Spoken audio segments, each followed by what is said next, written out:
ఈరోజు పందుల శ్రీరాములు గారి జ్ఞాపకార్థ కూటం ఏర్పాటు చేసుకున్నారు కుటుంబ సభ్యులు.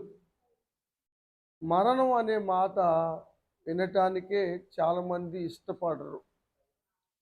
కొంతమంది బాధపడతారు, కొంతమంది అదేదో పలకకూడని మాట అన్నట్టుగా ఉంటారు. అయితే జగమెరిగిన సత్యం ఏమిటంటే, పుట్టడం ఎంత వాస్తవమో మరణించటం కూడా అంతే వాస్తవం. పుట్టిన ప్రతి ఒక్కరూ మరణిస్తారు ఏదో ఒక రోజు, కొంచెం ముందు వెనక తేడాగా. ఇక్కడ ఎవరు ఉండేవాళ్ళు కాదు, పుట్టిన ప్రతి ఒక్కరు కూడా చనిపోతారు. ఆ సంగతి తెలిసినా కూడా ఏదో బాధ, మాట పలకటానికి ఇష్టపడరు. అయినప్పటికీ ఏది ఆగదు, కాలచక్రం ఆగదు, సృష్టి ఆగదు, తన పని తాను జరిగించుకుంటూ వెళ్తుంది. పుట్టేవాళ్ళు పుడుతూ ఉంటారు, పోయేవాళ్ళు పోతూ ఉంటారు, మరి జీవితాన్ని కొనసాగించే వాళ్ళు కొనసాగిస్తూనే ఉంటారు. ఇది కాలచక్రం సంగతి మనకు తెలుసు, మనం అందరికీ తెలుసు ఆ సత్యము. ఆ కోవల్లోనే మరి శ్రీరాములు గారు కూడా ఈ లోకయాత్ర ముగించుకొని వెళ్ళిపోయారు. మరి కుటుంబము మరి జీవితాన్ని కొనసాగించుకుంటూ వస్తూ ఉన్నారు. ఈరోజు వారిని జ్ఞాపకం చేసుకుంటూ అందరిని ఇన్వైట్ చేసి ఆ సందర్భంగా భోజనాలు ఏర్పాటు కూడా చేసుకున్నారు. ఆ కార్యక్రమాన్ని దేవుడు దీవించునుగాక. ఒక ఊరిలో ఒక అమ్మాయి పుట్టింది.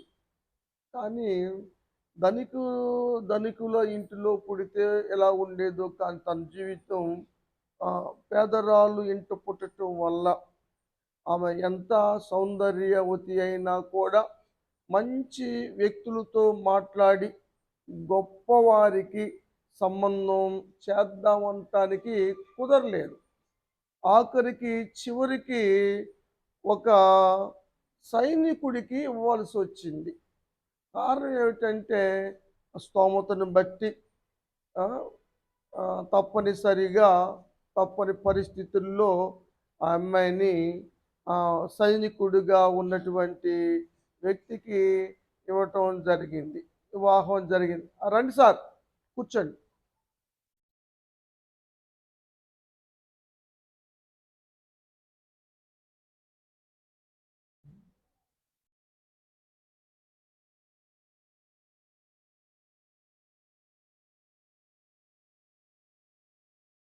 అమ్మాయి పేరు మీ అందరికీ తెలుసు, బెత్షెబా. భర్త పేరు ఊరియా. ఊరియా సైనికుడు. మధులత కూర్చోరా, ప్రైజ్ లాడ్. నాన్నగారు వచ్చారు, అమ్మ రాలేదా? కూర్చో. హర్షిత్ సీని గారు, వెరీ గుడ్, కూర్చోండి.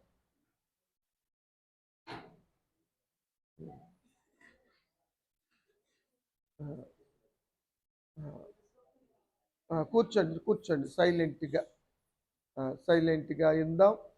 వాక్యాన్ని కొద్ది నిమిషాలు ధ్యానం చేద్దాం. మరి కొన్ని రోజులు దాంపత్యం బాగానే సాగింది, కానీ అనుకోకుండా యుద్ధ భూమిలో భర్త గారు చనిపోయారు.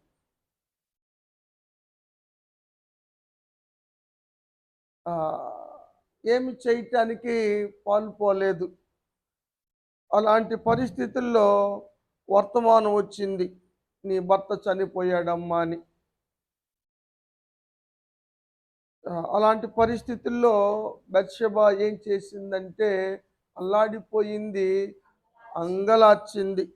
సమూయేలు 2వ గ్రంథంలో 11వ అధ్యాయము 26వ వచనం చదువుతున్నాం. ఊరియా భార్య తన భర్త అయిన ఊరియా హతమైన సంగతి విని భర్త కోసం చాలా ఏడ్చింది, అంగలార్చింది. ఎందుకంటే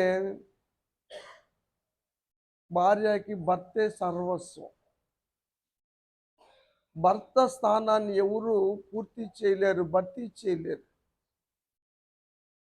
కాబట్టి భర్తను కోల్పోయినటువంటి బెత్షెబ ఎంతగానో దుఃఖించింది.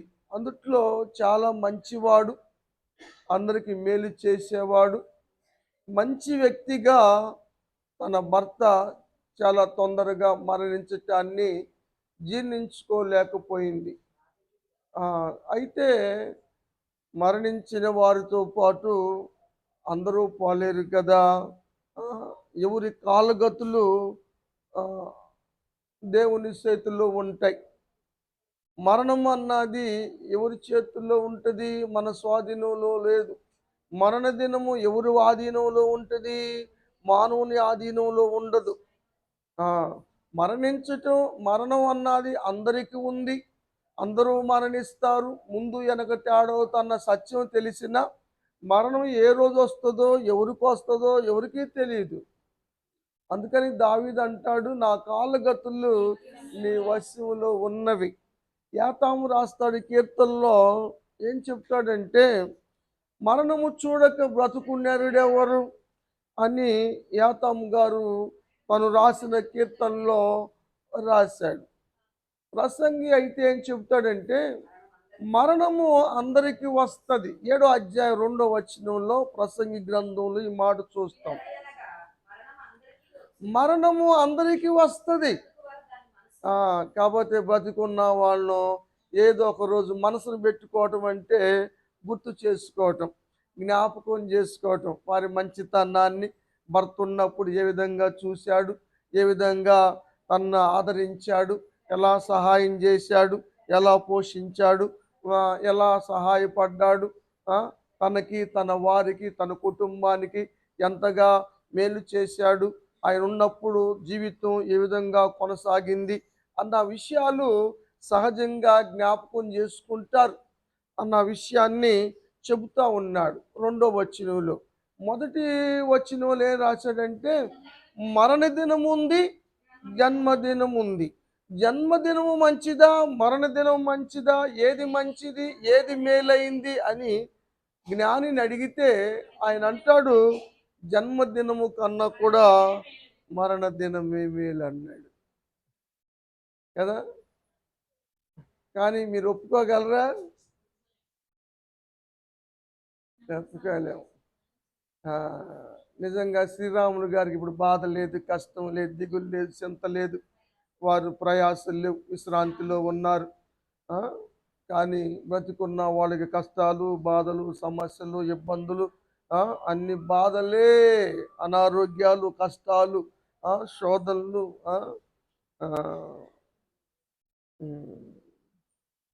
మరి పిల్ల మీద ముందు చేత మరి పనుపాటలు నేర్పలేదు, మరి ప్రావీణ్యత లేదు. బెత్షెబాకి పనులకెళ్ళి బ్రతకటం తెలియదు. అలాంటి పరిస్థితుల్లో ఎలా జీవనం సాగాలి అనుకున్న విషయాన్ని ఆమె ఎంతగానో ఇబ్బంది పడింది. కాబట్టి భర్తను జ్ఞాపకం చేసుకోవటం అన్నది బతికున్నటువంటి భార్య యొక్క విధానం అని వాక్యము తెలియచేస్తూ ఉంది. ప్రసంగి గారు అదే చెప్పాడు కదా. బతికున్న వారు కవులు కూడా ఏం చెప్పారంటే, పోయినోళ్ళు అందరూ మంచోళ్ళు, ఉన్నోళ్ళు పోయినోళ్ళ తీవిప్పి గుర్తులని మనసు కవి ఆత్రేయ గారు రాసినట్టుండడు. కవులు ఆ విధంగా చెప్పారు. కాబట్టి మనం ఈరోజు సిస్టర్ గారు, మరి లక్ష్మి గారు, మరి తన భర్త అయినటువంటి శ్రీరాములు గారిని జ్ఞాపకం చేసుకుంటూ ఉన్నారు. వారి ఆత్మకు శాంతి చేకూర్చబడునుగాక. దేవుడు చేస్తాడు. ఆ సందర్భంగా మరి అందరిని పిలుచుకొని అందరి సమక్షములో చేసుకుంటే మంచిది అన్న ఉద్దేశముతో సంఘం మధ్యన మరి విధంగా జరుపుకుంటూ ఉన్నారు. వారిని ఆదరించి బలపరిచి, మరి కుమారుడు కూడా దగ్గరలో లేడు, అయినప్పటికీ కూడా వారు ఈ విధంగా కార్యక్రమాన్ని పెట్టుకొని భర్త గారు శ్రీరాములు గారిని జ్ఞాపకం చేసుకుంటూ ఉంటారు. ఇంకా అన్న అని ఒక ఆమె ఉంది. ఆషేరు గోత్రికురాలు ఆమె. ఆ! కదా! ఆమె ప్రవక్తి. ఆమెకు కూడా పెళ్ళయింది. పెళ్ళయింది. భార్యాభర్తలు బాగుంటున్నారు. అనుకోకుండా 7 సంవత్సరాలు పెళ్ళయ్యి, 7 సంవత్సరాలయింది. అనుకోకుండా భర్త చనిపోయాడు. ఈమెకి అప్పుడు ఇంకా దాంపత్య సుఖము సవిచూసినటువంటి సందర్భం ఎంతవరకు 7 సంవత్సరాల్లో ఏమి అనుభవిస్తారంటారు? ఆ! తను దాంపత్య సుఖాన్ని సంపూర్ణంగా మరి జరక్కోకుండానే అర్ధాంతరంగా 7 సంవత్సరాలకే భర్త చనిపోయాడు. అయితే ఆమె ఒక మంచి నిర్ణయం తీసుకుంది. అదేమిటంటే దేవుణ్ణి నమ్ముకోవటం కదా! అయితే దేవుణ్ణి నమ్మటం అన్నది మంచిది. హైందవ సహోదరులైతే అమ్మా ఇక ఎటు భర్త అయ్యాడు కృష్ణారామ అనుకో అమ్మా, ఇక అంతకన్నా మించిందేముంది, ముళ్ళ పూసుకో గుండు చేయించుకొని అంటారు. కానీ మనమేమంటామో యేసయ్యని నమ్ముకోమ్మా, చక్కగా దేవుని మీద ఆధారపడు. ఇక ఇక ఇవన్నీ మనకి లోకాశలు, లోక తలంపులు లేకుండా మరి పవిత్రంగా, శుద్ధంగా జీవించటం అన్నది దేవుడిచ్చేటువంటి గొప్ప ధన్యత. కాబట్టి దేవుని నమ్ముకోమ్మని అందరూ ప్రోత్సహిస్తూ ఉంటారు. డోర్ కాడున్నారు, రమ్మని లోనకి రమ్మన్నమ్మా, రండిరా లోనకి రండి.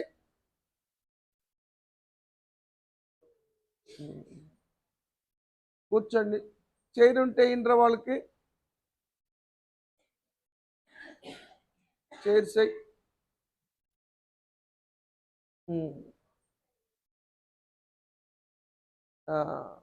ఈ పాప మాటలు పుట్టే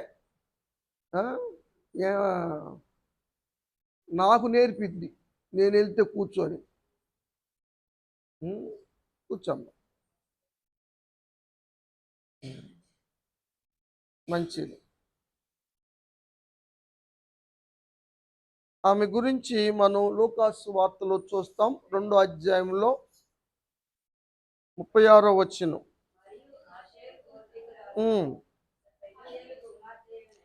వంశము మంచిది, మరి పెద్ద కుటుంబంలోనే జన్మించింది.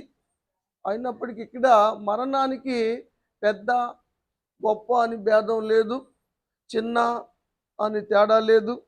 ఏమ్మా, మరణం అన్నది ఎవరికైనా వస్తుంది. చదువమ్మ.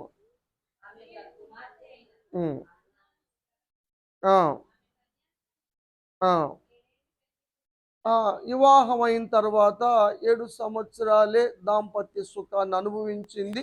అనుకోకుండా భర్త చనిపోయాడు. అప్పుడు ఆమె దేవుణ్ణి నమ్ముకొని మందిరానికి రావటం, ప్రార్థనలు చేసుకోవటం, ఉపవాసం ఉండటం, ప్రార్థనలో గడపటం, తన శేష జీవితాన్ని అంటే మిగిలిన జీవితం, శేష జీవితం అంటే మిగిలిన జీవితాన్ని దేవుణ్ణి నమ్ముకొని ఆ విధంగా జీవించింది. 84 సంవత్సరాలు ఆమె ఆ విధంగా జీవించింది.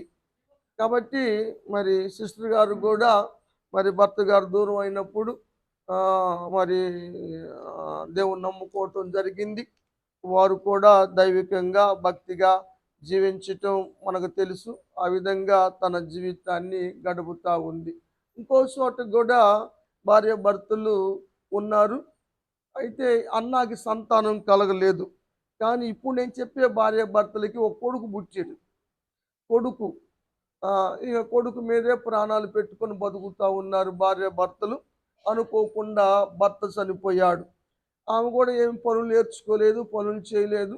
మరి తను పోషించబడాలి, తన కుమారుడు కూడా పోషించుకోవాలి. ఇబ్బందికరమైన పరిస్థితి. ఆ కాలంలో కరువు కూడా వచ్చింది. ఆ ఊరు సారిపోతు, ఐతవరం కాదు, సారిపోతు. ఆ సారిపోతు గ్రామంలో ఈ సంఘటన జరిగింది.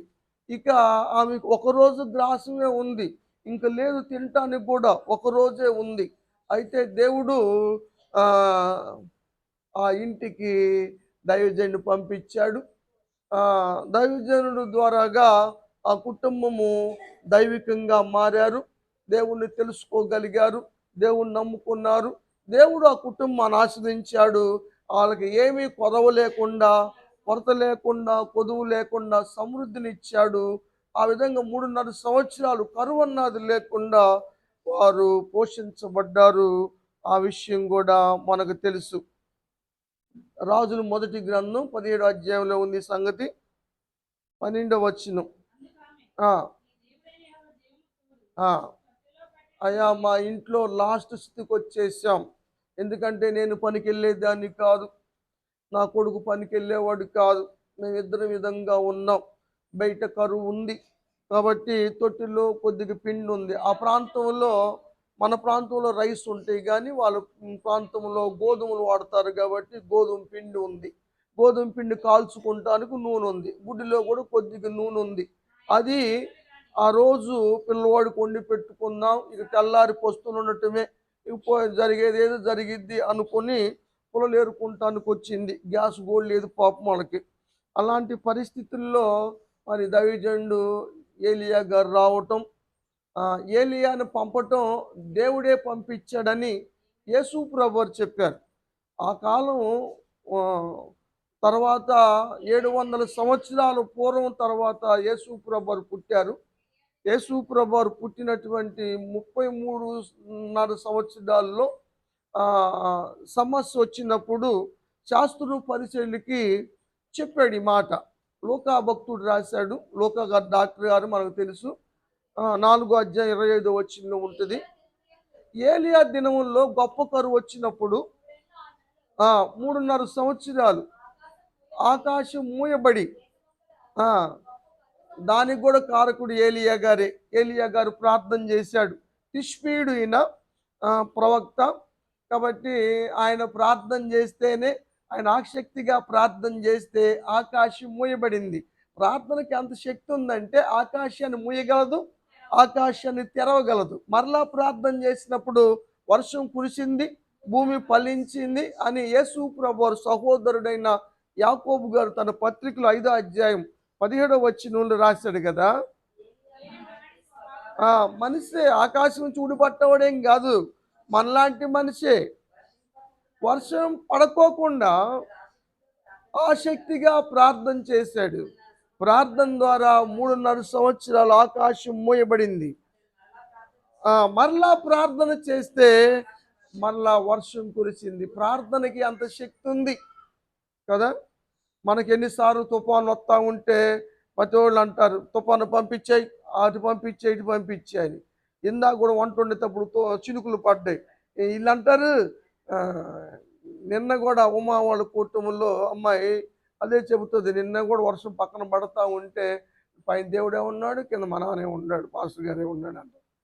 ప్రార్థన చేసుకుంటే ఎన్నిసార్లు తుఫాన్లు తొలగిపోయినాయో, ఎన్ని వెళ్ళిపోయినాయో. ప్రార్థనకి ఎంత శక్తి ఉందో మనకు తెలుసు కాబట్టి ప్రార్థన చేసుకోవటం చాలా మంచిది. ప్రార్థన గడుపుతూ ఆ విధంగా జీవించిన జీవితాన్ని మనం చూస్తూ ఉన్నాం కాబట్టి వారు జీవించబడ్డారు.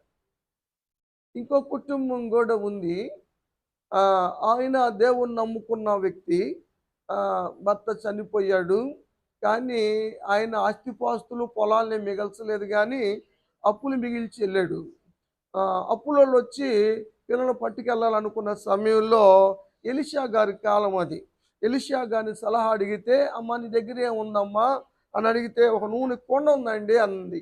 అయితే నువ్వు కుండలు తెప్పించుకొని ప్రార్థన చేసి ఆ కుండను ఎత్తి కుండల్లో పోయి, ఒక కుండ ఎన్ని కుండలు నింపిద్ది? ఒకటే కదా. కానీ ప్రార్థన ద్వారా అనేక కుండలు నింపగలగటం మనం చూస్తాం. వాక్యంలో లేఖనాలు రాయబడ్డాయి కాబట్టి ఆ నూనె అమ్మి బాకీలు తీర్చుకొని తల్లి బిడ్డ బ్రతికినట్టుగా వాక్యంలో మనం చూస్తూ ఉన్నాం. దేవుణ్ణి నమ్ముకుంటే మన పస్తులు పండుకొనివ్వడు, ఏదో ఒక మార్గంగా తెరుస్తాడని, పోషిస్తాడని దేవుని యొక్క వాక్యం చెబుతూ ఉంది. ఇప్పుడు మనం ఏం చేస్తున్నాము అన్న విషయము మరణించిన వారికి తెలుసా? ఈరోజు నా భార్య నన్ను గుర్తు చేసుకొని నా కోసం చక్కగా అందరికి వచ్చినందుకు బిర్యానీ వండి పెడుతుంది మంచిగా అని శ్రీరాములు గారికి తెలిసిద్దా? శ్రీరాములు గారికే కాదు, మరణించిన వారికి ఎవరికీ తెలియదు. ఎందుకంటే వారు విశ్రాంతిలో ఉంటారు కదా. మరణించిన వారు ఎక్కడుంటారు? దేవుని నమ్ముకొని మరణించిన వారు అయితే మూడో ఆకాశంలో పరదేశి ఉంది. యేసు ప్రభువారు మరణించక ముందు భూమి కిందే ఉండేది పాతాళము, అబ్రహాము రొమ్ము అనబడే స్థలము కింద భూమి కిందే ఉండేది. యేసు ప్రభువారు మరణించి భూమి కిందకి వెళ్ళిన తర్వాత శరణు పట్టుకెళ్ళినప్పుడు ఆయన దేవుని నమ్ముకున్న బిడ్డల్ని, దేవుని నమ్ముకొని చనిపోయిన వారిని మూడో ఆకాశానికి తీసుకెళ్ళి అక్కడ పెట్టాడు. దాన్నే పరదైసు అన్నారు. యేసు ప్రభువారు సిలువలో మొదటి మాట క్షమాపణ మాట మాట్లాడినప్పుడు దూషించి, హింసించి, హాని చేసి ఉమ్మూసినటువంటి వ్యక్తులను, సిలువ మరణానికి అప్పగించిన వ్యక్తులను వీళ్ళేం చేస్తున్నారో వీరికి తెలియదు, వీళ్ళని క్షమించు ప్రభువా అని తండ్రి అని అడిగితే ఆ మాట పక్కనే ఉన్నటువంటి దొంగ హృదయాన్ని కదిలించింది. ఈయన ఎంత క్షమా హృదయం కలిగిన వాడు, ఎంత ప్రేమ హృదయం కలిగిన వాడు, తను హింసించిన వారిని క్షమించమని అడుగుతున్నాడు అని అతను నమ్మాడు. సిలువలో ఆయన దేవుడని, ఆయనకు ఒక రాజ్యం ఉందని, అయ్యా యేసయ్యా నువ్వు దిగిన తర్వాత నన్ను కూడా దించు అన్నాడు మొదటోడు కదా. నువ్వు దిగి మమ్మల్ని కూడా దించు అన్నాడు. కానీ ఈయన అన్నాడు, అయ్యా నీ రాజ్యం వచ్చినప్పుడు నన్ను అంటే యేసయ్యకి రాజ్యం ఉందని, యేసు రాజు అని, ఆయన మళ్ళీ లెగుస్తాడని, ఆయన సజీవుడు అవుతాడని, ఆయన వచ్చినప్పుడు తన్ను కూడా తీసుకెళ్తాడని నమ్మకంతో విశ్వాసంతో అడిగితే యేసు ప్రభువారు ఎంపటి అన్నాడు, నేనే నువ్వు నాతో పాటు పరదేశ్. యేసు ప్రభువారు పరదేశికి వెళ్ళాడు. వెళ్ళినప్పుడు ఈయన్ని కూడా తీసుకెళ్ళాడని మనం చూస్తూ ఉన్నాం కదా. ఎంత త్వరగా పాపిని క్షమిస్తాడో, దేవుని నమ్ముకున్న వారిని ఆయన ఎంతగా క్షమిస్తాడో, ఎంత త్వరగా దేవుని రాజ్యాన్ని ఇస్తాడో ఈ లేఖనాల్లో మనం చూస్తాం. 14 సంవత్సరాలు యేసు ప్రభువారు పునరుద్ధరణయ్యి పరలోకానికి వెళ్ళిపోయిన తర్వాత తండ్రి కుడి పార్శ్వన కూర్చొని తను నమ్ముకున్న వారికి పరలోకములో గృహాలు ఏర్పాటు చేస్తున్న తర్వాత పేతురు మన పౌలు గారు పరదేశం వెళ్ళాడు. ఆ మాటను రాస్తాడు. రెండో పత్రికలో చూస్తాం. కొరింథీయులకు రాసిన రెండవ పత్రిక 12వ అధ్యాయం తన గురించి చెప్పుకుంటూ ఆయన 14 ఏళ్ల కింద మూడో ఆకాశానికి కొనిపోయబడ్డాడు. ఇప్పుడు కనపడే ఆకాశము, తర్వాత దానిపైన ఇంకో ఆకాశము, ఆ పైన ఇంకో ఆకాశం ఉంది కదా. వాక్యము తెలియచేస్తూ ఉంది. సైన్స్ కూడా గుర్తించని విషయాలు, శాస్త్రవేత్తలు కూడా తెలుసుకునే సంగతులు బైబిల్ గ్రంథంలో ఉన్నాయి. ఇది కొన్ని వేల సంవత్సరాల పూర్వమే రాయబడి ఉంది. ఇప్పుడిప్పుడు కనుక్కుంటున్నారు శాస్త్రవేత్తలు, కానీ బైబిల్లో ఉన్నాయి, జరగబోయేవి కూడా ఉన్నాయి. సమస్త ప్రపంచం అంతా కూడా బైబిల్లో ఉంది. బైబిల్లో మత గ్రంథము కాదు, మత సంబంధమైనే కాదు. యేసు ప్రభువారు వచ్చి మత బోధలు చేయలేదు, మతాలు మార్చుకోమని చెప్పలేదు కదా. నేను పాపుల కొరకు వచ్చానన్నాడు, నశించిన దాన్ని వెతికి రక్షించటానికి వచ్చానని యేసు ప్రభువారు చెప్పాడు. ఆచారాలు మార్చటానికి యేసయ్య రాలేదు, మనసులు మార్చటానికి వచ్చాడు. మార్చుకోవాల్సింది మనసు కానీ మతము కాదు కదా. వెళ్ళి అక్కడ వినకూడని మాటలు విన్నాడు, ఎవరూ తెలుసుకోలేని మాటలు విన్నాడు. ఎక్కడది? మూడో ఆకాశములో. దాని పేరేంటి? పరదైసు. ఈ పరదేశంలో ఎవరుంటారు? దేవుని నమ్ముకొని మరణించిన వారు విశ్రాంతిలో ఉంటారు. ఎప్పుడు దాకుంటారు విశ్రాంతిలో వాళ్ళు? ఎందుకు కొనిపోబడుతున్నారు భక్తులు? అమ్మ మేము చచ్చిపోతున్నాం, మీరు చచ్చిపోతున్నారు, మీరు నమ్ముకొని సుఖమే ఉంది అంటారు కదా. మరణము మత సంబంధమైంది కాదు, ప్రాంత సంబంధమైంది కాదు, కుల సంబంధమైంది కాదు. ప్రతి ఒక్కరూ మరణిస్తారు. పుట్టినవాడు పుట్టినవాడు గిట్టక సప్పదు అని గీతోపదేశం తెలుసు కదా మనకి. ఎవరు చెప్పినాదే ఆ, ఏ గ్రంథము చెప్పినా మరణం ఉంది, మరణం తర్వాత జీవితం ఉంది, మరణం ముగింపు కాదు కదా. హిందువులు అంటారు ఇంద్రలోకం ఉంది, ఆ స్వర్గలోకం ఉంది. ఆ నమ్మని వారికి పాపులకి యమలోకం ఉంది. మనమంటాం దాన్ని పరలోకం అంటాం, దీన్ని ఆ నరకము అంటాం కదా. ఎవరు చెప్పినా అంతే, ఎందుకంటే ఆత్మకు మరణము లేదు, శరీరానికే ఆత్మ. అసలు మరణం అంటే ఏమనుకున్నారు? సరే, ఒక మాట చెప్తాను, సందర్భం వచ్చింది కాబట్టి.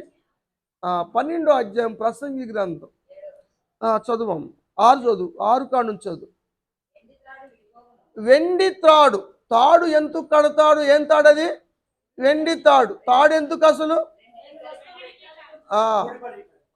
రెండు వస్తువుల్ని ఇడిపోకుండా కట్టడానికి తాడు వాడతాడు. ఏమున్నాయి రెండు వస్తువులు? శరీరం ఒకటి, ఆత్మ ఒకటి. ఈ రెండు కలిసి ఉండేదే ఆయుష్కాలం, ఈ రెండు ఇడిపోయేదే మరణం. ఈ రెండు ఇడిపోకుండా దేవుడు వెండి తాడుతో ఆత్మను, శరీరాన్ని బంధించాడు. ఆ విషయాన్ని జ్ఞాని అయిన ప్రసంగి గారు రాస్తున్నాడు. వెండి తాడు విడిపోతుంది. హృదయము, బంగారు గిన్నె అంటే హృదయము, అక్కడ ఎత్తిపోతలు ఉంటాయి, దమనులు, సిరలు ఉంటాయి కదా. దమనులు ఏం చేస్తాయి? రథం దగ్గర రక్తాన్ని పంపు చేస్తాయి. దాన్నే బావి అంటారు. బావి దగ్గర చక్రం ఊడిపోయింది, చచ్చిపోయినాక బావి దగ్గరికి వెళ్తారు, నీళ్ళు పోసుకుంటారు కదా, బెజ్జం పెడతారు కుండకి. ఏడుంది అక్కడ ఆత్మ? శరీరానికే పడితే పడాల్సిన బెజ్జి మీద శరీరానికే పడే. దార, దార అంటే రక్తధార. గుండె దగ్గర రక్తము దార పడుతుంది. చక్రము, జీవిత చక్రము రాలిపోతుంది.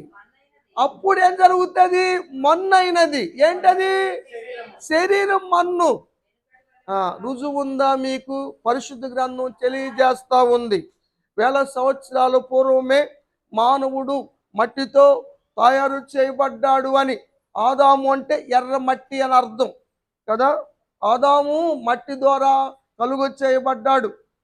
ఇప్పుడు శాస్త్రవేత్తలు కనుక్కున్నారు మానవుడు మట్టిలో నుంచి వచ్చాడని. మట్టిలో ఏముంటాయి? ఐరన్ ఉంటుంది, కాల్షియం ఉంటుంది, ఫాస్ఫర్ ఉంటుంది. మట్టిలో ఏ అయితే లోహాలు ఉన్నాయో, ఏమైతే ఉన్నావో అవి ఏంట్రా? నీ చాక్లెట్స్ అలా ఉండదారా? అరే అడిగిరా.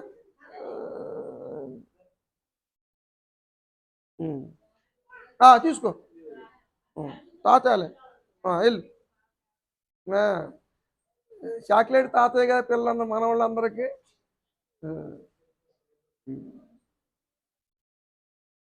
సరే, మన్నైనది ఇప్పుడు కనుక్కున్నారు కదా శాస్త్రవేత్తలు కూడా, మానవుడు మట్టి ద్వారా కలుగు చేయబడ్డాడు అని.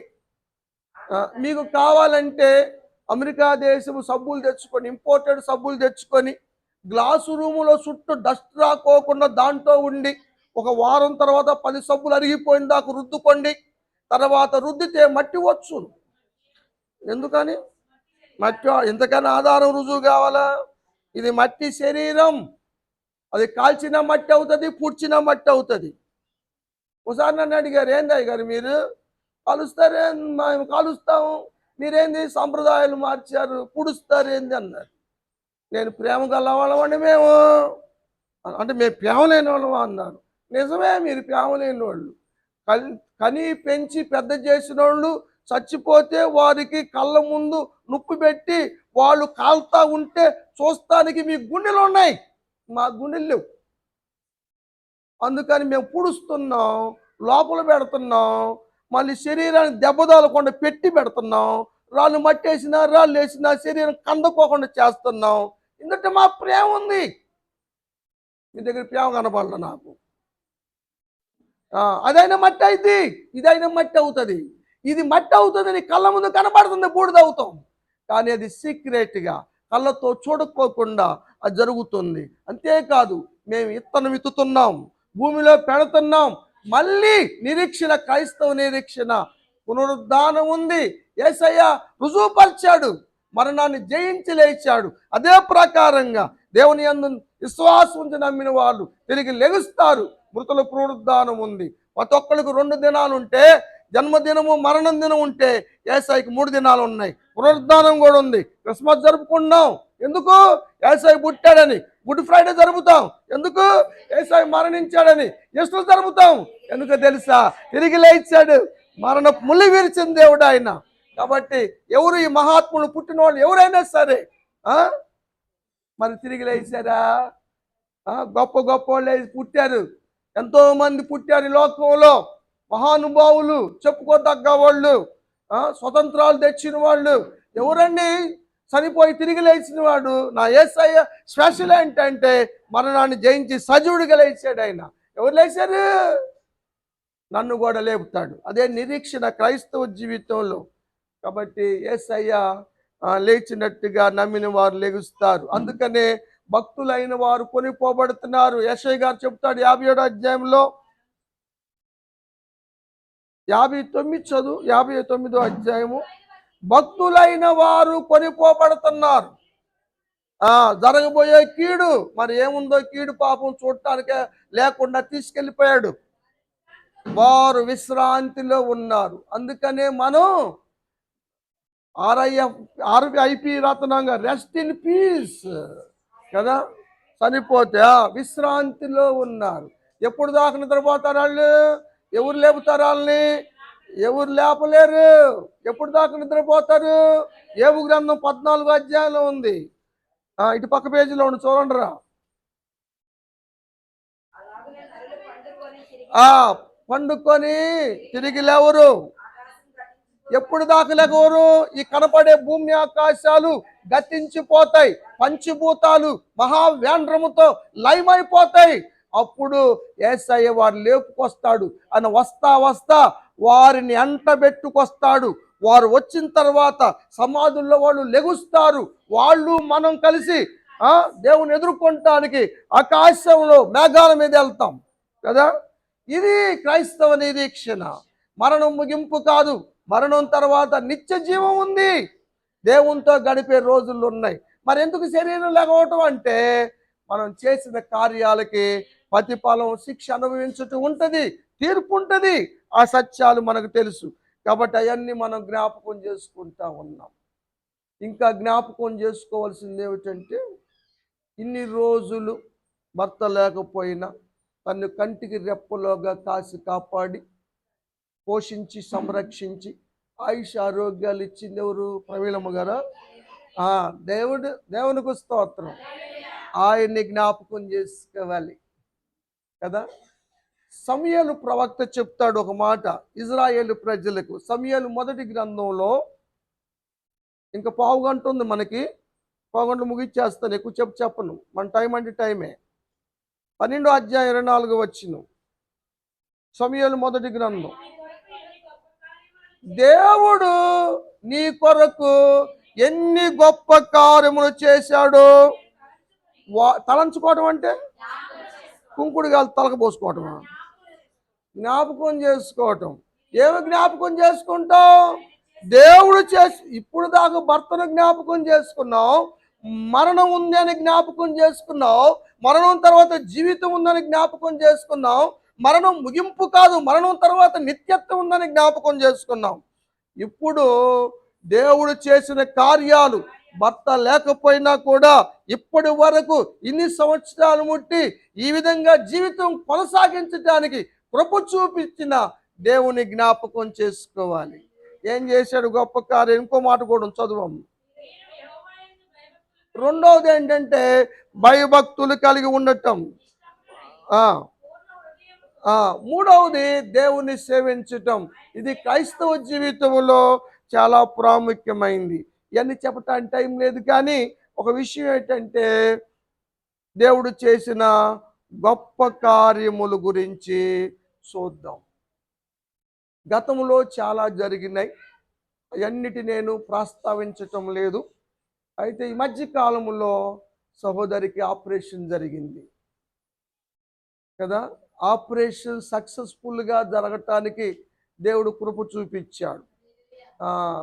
అంత మాత్రమే కాదు, ఆపరేషన్ జరిగిన తర్వాత కూడా తను కోలుకోవటానికి, తను శక్తి పొందుకుంటానికి, ఇప్పుడున్నటువంటి ఈ ఆరోగ్యం రావటానికి దేవుడు స్వస్థత ఇచ్చాడు. దేవునికి స్తోత్రం. డాక్టర్ల గారు చెయ్యెత్తేసిన వాళ్ళు కూడా ఆ సజీవ లెక్కలో ఉన్నారు ఈరోజు కదా. కరోనా వచ్చి చచ్చిపోతారు తీసుకెళ్ళమని ఇంటికి పంపించిన వాళ్ళు కూడా సజీవులుగా లేచి ఉన్నారు మన సంఘాల్లో కదా. దేవునికి స్తోత్రం. దేవుడు స్వస్థపరిచే దేవుడు కదా. అమ్మ దగ్గరికి వెళ్ళినప్పుడు చాలా ఇదిగా ఉంది, లేచి నడవలేని పరిస్థితుల్లో, కూర్చోలేని పరిస్థితుల్లో, ఇక్కడ పుట్లు మానని పరిస్థితుల్లో, గాయమైన పరిస్థితుల్లో ఉంది. నిజంగా దేవుడు స్వస్థపరిచాడు.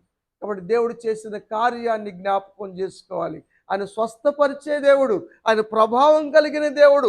12 సంవత్సరాలు ముట్టి రక్తస్రావం తగ్గలేదు. డాక్టర్ల దగ్గరికి వెళ్ళినా కూడా, ఎన్ని డాక్టర్ల దగ్గరికి వెళ్ళి తెప్పలు పడ్డా కూడా ఏ ప్రయోజనం లేదు. కానీ యేసయ్యను ముట్టుకుంటేనే రక్తధార కట్టింది. ఆయన అంటాడు, నాలో ప్రభావం ఉంది.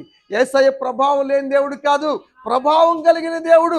మహిమ లేని దేవుడు కాదు, మహిమ కలిగిన దేవుడు. తన మహిమ ద్వారా నేలను ద్రాక్షారసంగా మార్చి పెళ్లిలో అబాసుపాలు కాకుండా శబాష్ అనేలాగా చేశాడు దేవుడు. యేసయ్య గొప్ప దేవుడు. ఆ సంగతి గమనించాలి. ఇప్పుడు దేవుడు స్వస్థత ఇచ్చాడు, తర్వాత మరి పోషించాడు, అవసరాలు తీర్చాడు, ఉన్నటువంటి సమస్యల నుంచి గట్టెక్కించాడు. ఇవన్నీ దేవుడు చేసిన కార్యాలే. అందును బట్టి దేవునికి మహిమ కలుగును గాక. దేవునికి స్తోత్రం. అందు మాత్రమే కాదు, మహి విషయంలో కూడా అబ్బాయి మనసు మార్చాడు దేవుడు. అబ్బాయి గతంలో ఉన్నటువంటి మనసును మార్చి మాను మనసు ఇచ్చాడు. ఇటువరకు మరి మామూలు వ్యక్తిగా ఉన్నాడు, శ్రీరాములు గారు కొడుకుగా ఉన్నాడు. ఇప్పుడు దేవుని బిడ్డగా మారాడు, దేవుని బిడ్డగా ముద్రించబడ్డాడు, మనసు మార్చుకున్నాడు, జీవ గ్రంథంలో పేరు రాసుకున్నాడు. గత పరిస్థితి నుంచి దేవుడు మార్చేశాడు. దేవుడు మార్చగలడు. నేను ద్రాక్షారసమే కాదు, మూర్ఖుల్ని కదా ఏ గ్రంథము మార్చలేదు. కానీ ఈ గ్రంథాన్ని నేర్చుకున్న వాళ్ళు వ్యభిచారులు మారారు, తాగుబోతులు మారారు, తిరుగుబోతులు మారారు, అంతకులు మారారు. ఇది మార్చగలిగిన గ్రంథం, పవిత్ర గ్రంథం. దీనికి ఉన్నటువంటి ఆధిక్యత ఏ గ్రంథానికి లేదు కదా. నిజంగా మనుషుల్ని మార్చే గ్రంథం, మనుషుల్ని మార్చే దేవుడు ఆయన. మహిని మార్చాడు. అందును బట్టి కూడా దేవునికి స్తోత్రం. ఇప్పుడు ఇక జరగబోయే విషయముల్లో తనకు దేవుడు తోడుగా ఉండి బలపరిచి ఆరోగ్యాలు దయచేసి, అబ్బాయి తోడుగా లేకపోయినా దేవుడే తోడుగా ఉండి, దావీదు ఎక్కడికి వెళ్ళినా కాపాడి దేవుడు తోడుగా ఉండి ఉన్నట్టుగా అమ్మాయి దేవుడు తోడే ఉండును గాక. అబ్బాయి కూడా చేస్తున్న జాబులో స్థిరపరిచి బలపరిచి మంచిగా వివాహం అవటానికి కూడా దేవుడు కృప చూపును గాక. అలాంటి గొప్ప కార్యాన్ని దేవుడు మహి పట్ల కూడా జరిగించును గాక. అమ్మ కూడా, ప్రమీలమ్మ గారు కూడా దేవుడు ఆయుష్ ఆరోగ్యాలు అనుగ్రహించును గాక. ఆయుష్ పొడిగించే దేవుడు. మరణకరమైన వ్యాధితో బాధపడుతున్నటువంటి హిజ్కియా, ఆనాడు క్యాన్సర్ జబ్బు, ఈనాడికి క్యాన్సర్కి మందులు లేవు. కావాలంటే కరెంట్ ట్రీట్మెంట్ చేస్తారు కానీ వైద్యం లేదు. కానీ ఆనాడే ఎన్నో వందల సంవత్సరాలు, వేల సంవత్సరాలు పూర్వమే హిజ్కియా గారికి రాచపుండు వస్తే దేవుడు మరణకరమైన వ్యాధి నుంచి తప్పించాడు. 15 సంవత్సరాలు ఆయుష్ పొడిగించి మంచి కుమారుని ఇచ్చాడు. మనిషి అన్న బిడ్డ పుట్టాడు కదా. హిజ్కియా గారు భార్య ఎప్సిబా కూడా చాలా మంచి వ్యక్తిగా మనం చూస్తాం. అలాంటి మంచి వ్యక్తులకి జరిగినటువంటి విషయాలు కూడా మనకు తెలుసు. కాబట్టి దేవుడు స్వస్థపరచగలడు, ఆరోగ్యం ఇవ్వగలడు, ఆయుష్ పొడిగించగలడు. ఎందుకంటే ఆయన చేతుల్లో ఉంది. దేవుడు అంటాడు 9:11 సామెతల గ్రంథంలో ఏమంటాడు? నా వలన నీకు దీర్ఘాయుష్ కలుగును, జీవించే సంవత్సరములు. ఏ డాక్టర్ చేయలేడు, పరమ డాక్టర్ వల్ల అవుతుంది కదా. ఆయనే పరమ డాక్టర్, ఆయుష్ పొడిగించగలిగిన దేవుడు తోడుగా ఉండును గాక.